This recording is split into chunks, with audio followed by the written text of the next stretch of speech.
I am actually a qualified brewer, so I had a nice grounding in production, and then I spent 7 years in sales and marketing, learning the craft, in some very unglamorous jobs, I might add. So I first started selling water treatment, which is a really basement job. So you go into the basement of buildings and you treat their boilers, no daylight, scabby environment, and if you're not there, you're on the roof dealing with the cooling towers that have Legionnaire's disease and all this kind of stuff. So it was a very unglamorous job, but it was a great way to learn selling.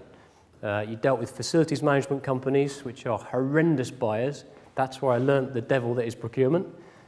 And my love of selling to procurement started with some hideous moments being destroyed by senior procurement people. I'll tell you a story about that later. And then what happened one day, I just looked in the newspaper and saw an advert for a company called Krauthammer. And the advert was really strange. It was training consultant, the job. And the marketing of it was really unusual. And I just thought, there's something about this. I want to go for a job interview and see what happens. And I met that company and had a really, really good experience, and then spent 10 years with them effectively, and started as a trainer. So I studied an MBA, and as part of that, for the research program, you have to focus on something. So I thought I will focus on sales.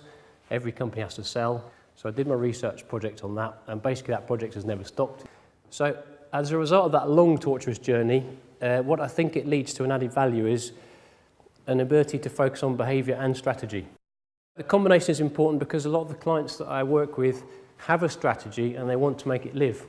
And there's often a big gap between having a strategy and making it happen on the ground, to fill that gap between a good strategy and perfect execution in sales.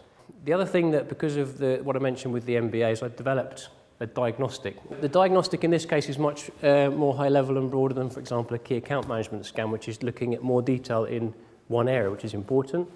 The Sales Excellence scan looks at the whole sales organisation, so it looks at strategy, looks at sales process, training and so on. And the idea is to give a kind of aerial view. So what it does, it helps us to decide where to focus on in more depth. It's just an aerial view.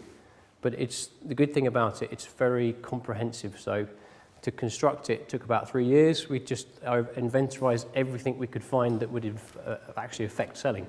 So it includes things like your value proposition, your key account management strategy, your sales process, your sales force automation, your social media, etc. So a lot of my work today is taking the diagnostic to companies. It's run online as a survey. That's what you can see with this third graphic here. And then from there, having a fairly clear view of what the problem is and what we should focus on. First of all, gather data about the present situation, decide what you want to change, and then plan to do it.